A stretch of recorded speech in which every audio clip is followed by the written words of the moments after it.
that area I come from, it was secret squirrel.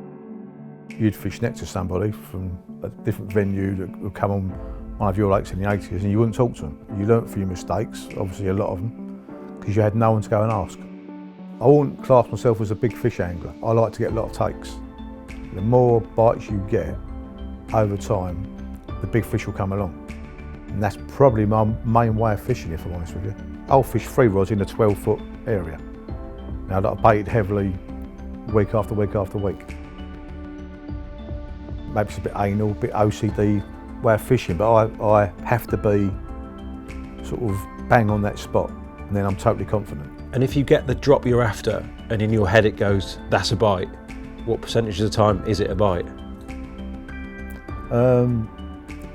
If I'm honest, most of the time, yeah, because I've already prepped that area weeks, months in advance. What were you using at the time then? Sting? No, particles, and I was fishing Star Lane. Mm. Oh, there he That is, one. yeah. I just started working on a squid, and he said, would you use this over there? Mm. So yeah, I did. I love that one. Such a character, you don't, you know, is it? We don't see fish like that no more. Yeah, So yeah, the leather will be, caught it 3 times on the trot. Is it a proper leather? We've got 1 little scale. Is it? Yeah. You'll take that though, won't you? It was called the sandy leather, so, you know, really, Johnson's leather wasn't a leather. What? Yeah, everyone says it was. Where's your picture? Is it in one of these? Where's my Johnson's leather picture? It will be in... Let's get it. It's one of these, isn't it? Oh, no, it's the one with the little, it's that one, must be. Is it this one? With the little, yeah. It might be in here somewhere, let's have a look. Little Grange. No, it'd be one of the little cover albums, that brown. It'd be in a brown album somewhere. I think, yeah, it'd be in here. Leather, did I go there after? Star Lane, Little Grange Johnson's. It'll be in here, so, they'll be in that I was album. going to say, I wonder if I'm going to get to it before you. Yeah. I love these, the Larkfield fish, mate. That's not scaly. Shirt is cool.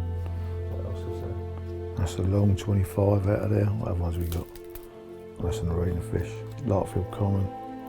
Trying to think what we've got now. That's enough. Find the best. There There you go, that's it. Is this after it went? Well, you can see the coloration on it. So it started out. Yeah. Normally it went that colour. It went that colour. Listen, see these red blotches? That's how it went.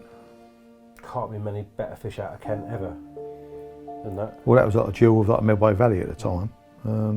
That's the one that everyone wanted, sort of thing, you know.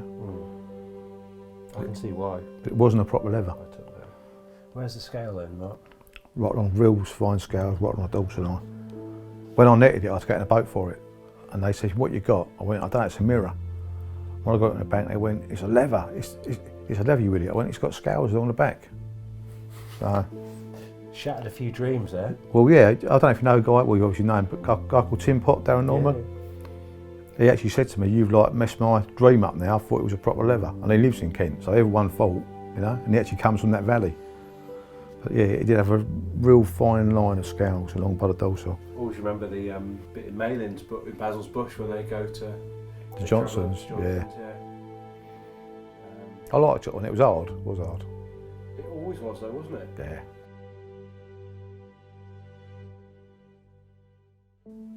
Mark, thank you very much for inviting us into your lovely home.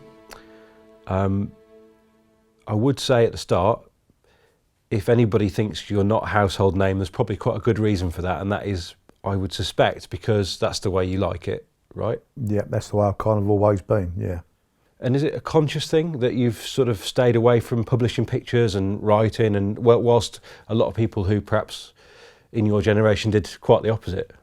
Yeah, I mean, I think the generation I come from, the sort of era, sort of the late 70s, early 80s, that just wasn't a done thing, unless you was sort of like a household name, of which there was very, very few. We just got on with, with our fishing. We fished for ourselves. There was nothing to kind of aspire to other than catch carp for your own, sort of purposes, and your own album sort of thing. There wasn't that media side of it out there, and I've just carried on that sort of same route for years and years, basically. But you must have seen perhaps even people you knew, like go on to write stuff and be known. I get the sense that that just wasn't important to you. I didn't think about it, to be honest with you. I mean, I've just carried on, say, with like my basic fishing. I did see people, obviously, I'd fished with over the years. I mean, I can remember fishing with Dave Lane back in the early 80s on some Colne Valley waters, Pitt, for example. Obviously, household name now, but it's just something I never kind of grasped or took hold of, and never followed that sort of path. I was quite happy just to carry on, doing my own thing, catching my own fish. That was it. It was basically an outlet from sort of everyday normal life, and it was a hobby, and I didn't sort of pursue, or didn't really have any sort of inclination to become known.